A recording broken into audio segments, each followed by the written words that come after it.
ఉన్న బంగారాన్ని విడిపించి ఆ రోజు ఆన్లైన్ రేటుకే మేము కొంటాం. Sharma gold company. నమస్తే, మీరు చూస్తున్న సుమన్ టీవీ. నేను మీ కీర్తి. సెప్టెంబర్ 16 తారీఖు నుంచి 30 తారీఖు వరకు ఏ రాశుల వారికి ఏ విధంగా ఉండబోతుందో మనకు తెలియజేయడానికి ప్రముఖ ఆస్ట్రాలజర్ బ్రహ్మశ్రీ నందిబట్ల శ్రీహరి శర్మ గురువు గారు ఉన్నారు. నమస్తే గురుగారు. వాగర్థావివ సంపృక్తౌ వాగర్థ ప్రతిపత్తయే జగదః పితరౌ వందే పార్వతీ పరమేశ్వరౌ.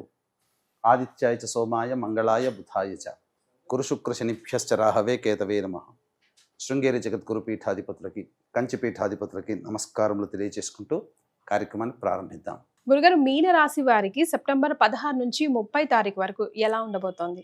సెప్టెంబర్ 16వ తారీఖు నుంచి 30వ తారీఖు వరకు మీనరాశి వారికి ఏ విధంగా ఉండబోతుందో తెలుసుకునే ముందు గ్రహ సంచారం తెలుసుకుందాం. రాశిలోని రాహు, సప్తమందు రవి, కేతువులు, అలాగే తృతీయమందు గురువు, చతుర్థమందు కుజుడు, షష్టమందు బుధుడు, అష్టమందు శుక్రుడు మరియు వ్యయస్థానమందు శని వక్రీకరించి స్థితి పొంది ఉండడం.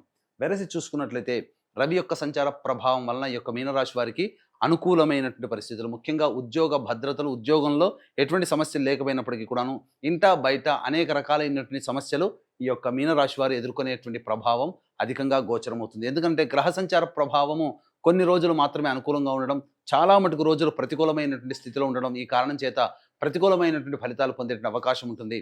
ముఖ్యంగా మానసికమైనటువంటి ప్రశాంతతని కోల్పోతారు.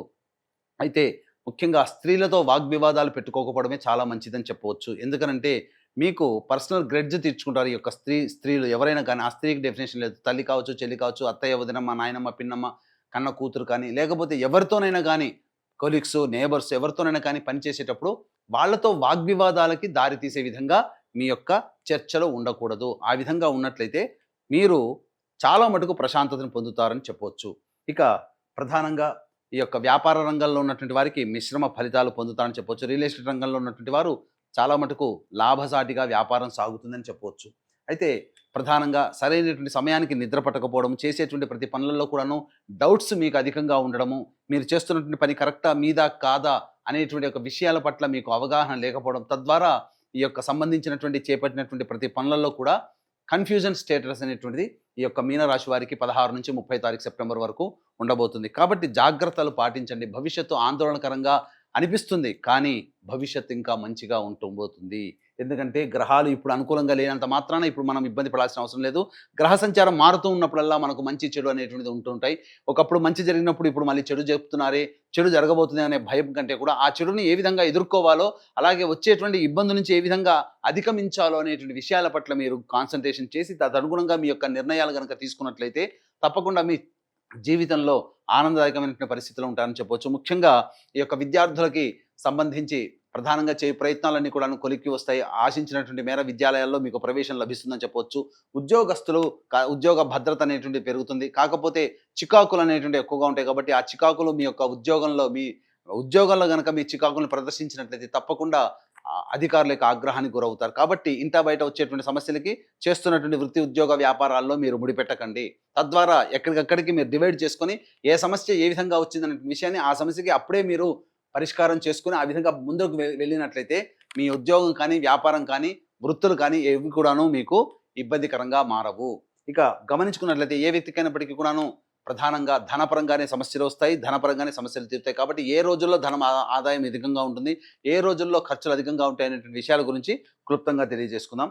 ఇక 16, 17 తారీఖులో కనుక గమనించుకున్నట్లయితే మీకు ఖర్చులు అధికంగా ఉంటాయి, మనస్సు ప్రశాంతంగా ఉండదు, చికాకుగా ఉంటుంది, ఏ పని యందు శ్రద్ధ పెట్టలేకపోవడము, అలాగే దూర ప్రాంత ప్రయాణాలు చేయాల్సినటువంటి పరిస్థితి రావడము అనేటువంటిది ఈ యొక్క మీనరాశిలో జన్మించినటువంటి వారికి ఉంటుంది. ప్రధానంగా ఈ యొక్క 16, 17 తారీఖుల్లో ఖర్చులు అధికంగా ఉంటాయి. ఈ విధంగా మీకు చెప్పవచ్చు. సరిగ్గా నిద్ర పట్టకపోవడం కూడా ఈ 16, 17 తారీఖులో మీకు గోచరం అవుతుంది. ఇక 18, 19 తారీఖులో కనుక గమనించుకున్నట్లయితే మొక్కవోని ధైర్యంతో ముందడుగు వేస్తారు. ఏదో ఒక కార్యం సాధించాలనే తపనతో ఉండి పెండింగ్లో ఉన్నటువంటి పనులన్నీ కూడా పూర్తి చేసుకుంటారు. ఒక బరువైనటువంటి బాధ్యతని మనం పూర్తి చేసుకున్నామనే సంతోషంతో మీరు ఆనందంగా గడుపుతారు. ఈ యొక్క 18, 19 తారీఖుల్లో విందులు, వినోదాలు, స్నేహితులతో మీరు గడుపుతారని చెప్పవచ్చు. ఆనందదాయకంగా ఉంటుంది. ఇక 20, 21, 22 తారీఖుల్లో కుటుంబ సమస్యలు, కుటుంబ కలహాలు జరిగేటువంటి అవకాశం ఉంది కాబట్టి జాగ్రత్తలు పాటించండి. కుటుంబ సభ్యులతో వాగ్వివాదాలు చేయకపోవడమే చాలా మంచిదనే విషయాన్ని గమనించుకోవాలి. ఖర్చులు కూడా అధికంగా ఉంటాయి. ఎడమ కంటికి సంబంధించినటువంటి సమస్యలు పెరిగేటువంటి అవకాశాలని గోచరమవుతుందని చెప్పవచ్చు. ఇక 23, 24 తారీఖుల్లో కనుక గమనించుకున్నట్లయితే రాని బాకీలు వసూలవడము, అవసరానికి మించినటువంటి ఖర్చులకి తగ్గట్టుగా మీకు ధనం సహాయం అందడము, తద్వారా మీకున్నటువంటి సమస్యల్ని పరిష్కరించుకుంటారని చెప్పవచ్చు. మిత్రులు, బంధువుల యొక్క సహాయ సహకారాలతో మీ సమస్యలన్నీ కూడా పరిష్కారం అవుతాయి అని చెప్పవచ్చు. ఇక 25, 26, 27, 28 తారీఖులో ఇవి అనుకూలమైనటువంటి సమయాలు కావు. 25, 26 తారీఖుల్లో గృహ మరమ్మతులు, వాహన మరమ్మతుల కోసము, గృహోపకరణాల కోసం ఖర్చులు అధికంగా చేస్తారు. అలాగే వాహనాన్ని నడిపేటప్పుడు జాగ్రత్తలు పాటించాలి. అలాగే తల్లిగారి ఆరోగ్యం పట్ల శ్రద్ధ వహించాల్సినటువంటి పరిస్థితి. ఎంత పని చేసినప్పటికీ ఆ పని యందు మీకు సంతోషం కలగకపోవడం కాస్త విచారకరంగానే చెప్పొచ్చు 25, 26 తారీఖులో. ఇక 27, 28 తారీఖులో కనుక గమనించుకున్నట్లయితే ప్రధానంగా మనస్సు ప్రశాంతంగా లేకపోవడము, ఏ పని ఎందు చేయాలనుకున్నా కూడాను బద్ధకం అధికంగా పెరగడము, వృధా కాలయాపన జరగడం. ఈ కారణం వల్ల 27, 28 తారీఖులో మీరు అనుకున్నటువంటి విధంగా మీరు యోగాన్ని పొందలేకపోతారు. మీ యొక్క ఆరోగ్యం పట్ల కూడాను శ్రద్ధ వహించాల్సినటువంటి పరిస్థితి అని చెప్పవచ్చు. ఇక 29, 30 తారీఖుల్లో కనుక గమనించుకున్నట్లయితే ప్రధానంగా రాని బాకీలు వసూలవడము, ధనాదాయం చాలా చక్కగా ఉంటుంది. అన్ని రంగాల్లో ఉన్నటువంటి వారికి ముఖ్యంగా ధనం సమకూరుతుంది. తద్వారా అన్ని రకాలైనటువంటి సమస్యల నుంచి మీరు బయటపడతారని చెప్పొచ్చు. తర్వాత చెప్పొచ్చేది ఏమిటంటే 16, 17 మరియు 25, 26, 20, 21, 22 ఈ యొక్క 7 రోజుల్లో మీకు ధనము ఖర్చు అధికంగా ఉంటుంది, సమస్యలు అధికంగా ఉంటాయి కాబట్టి జాగ్రత్తలు పాటించండి. ఏది ఏమైనప్పటికీ కూడాను గ్రహ బలం అనుకూలంగా లేదు, అలాగే గ్రహ సంచారం కూడా అనుకూలంగా లేని కారణం చేత ఎక్కువ రోజులు సమస్యాత్మకంగా చికాకులు ఎక్కువగా ఉంటాయి. కాబట్టి ఏమాత్రం బెదరు చెందకుండా దైవానుగ్రహంతో ముందడుగు వేయండి. పైగా ఈ యొక్క మీనరాశిలోనే సెప్టెంబర్ 18వ తారీఖు రోజున గ్రహణం ఏర్పడుతుంది, చంద్రగ్రహణం. కాబట్టి ఈ యొక్క కుంభ, మీన, మేష, మిథున, కర్కాటక, కన్య, వృశ్చిక రాశిలో జన్మించినటువంటి వారికి చంద్రగ్రహణ దోష నివారణ హోమాదులు సెప్టెంబర్ 18వ తారీఖు రోజున, అలాగే విద్య, వివాహ, ఉద్యోగ, దాంపత్య, సంతాన, అనారోగ్య సమస్యల నివారణకి 18 రకాల హోమాదులు కేవలం 1500 రూపాయలకి చేయించడం జరుగుతుంది. అలాగే సెప్టెంబర్ 25 మరియు 30 తారీఖులో పితృపక్షాలలో పితృదోష నివారణ కార్యక్రమాలు మా ఆధ్వర్యంలో జరిపించడం జరుగుతుంది. పితృదోషము వేరు, పిండ ప్రదానం వేరు. పితృదోషం అనగా తండ్రి వైపు 7 తరాలు, తల్లి వైపు 4 తరాల్లో ఏమైనా దుర్మరణాలు అనగా road accident, fire accident, suicide attempt, నదిలో బావిలో పడి చనిపోవడం, ఇంట్లోంచి వెళ్ళిపోవడం, లివర్ ఫెయిలియర్, కిడ్నీ ఫెయిలియర్, క్యాన్సర్తో చనిపోవడం, అలాగే 60 సంవత్సరాల లోపల ఏ విధంగా చనిపోయినా ఇవన్నీ పితృశాపాలుగా చెప్పవచ్చు. కాబట్టి కాలసర్పదోషంలో జన్మించిన, కరోనాతో చనిపోయిన పితృశాపాలే. కాబట్టి ఈ పితృదోషం ఉండడం వల్ల కుటుంబంలో పిల్లలకి వివాహాలు కాకపోవడం, సంతానం కలగకపోవడము, అలాగే ఇంటర్ క్యాస్ట్, ఇంటర్ రిలీజియన్ మ్యారేజ్లు జరుగుతూ ఉండడం, అలాగే ఎన్ని ప్రయత్నాలు చేసినా ఫలించకపోవడము, దైవానుగ్రహం లేకపోవడంగా కుటుంబంలో అందరికీ మధ్య సఖ్యత లేకపోవడం అనేటువంటిది లక్షణాలు ఏర్పడతాయి. కాబట్టి సెప్టెంబర్ 25, 30 తారీఖుల్లో పితృదోష నివారణ కార్యక్రమాలు మా ఆధ్వర్యంలో జరపబడుతున్నాయి. రాలేని వాళ్ళ కోసం బ్రాహ్మణుని కర్తగా పెట్టి చేయించడం జరుగుతుంది. అవకాశం ఉన్న వాళ్ళు కార్యక్రమ తదనంతరం కాంటాక్ట్ చేసి పూర్తి వివరాలు తెలుసుకోవచ్చు. మరి వీరికి మెరుగైన ఫలితాల కోసం మీరు ఎలాంటి రెమెడీస్ ని చెప్తారు గురుగారు? మీనరాశి వారు సర్వదేవకృత లక్ష్మీ స్తోత్రం అనేటువంటిది ఉంటుంది, గూగుల్లో వెతికి తీసుకోవచ్చు. అది రోజుకి 8 సార్లు పారాయణం చేయండి.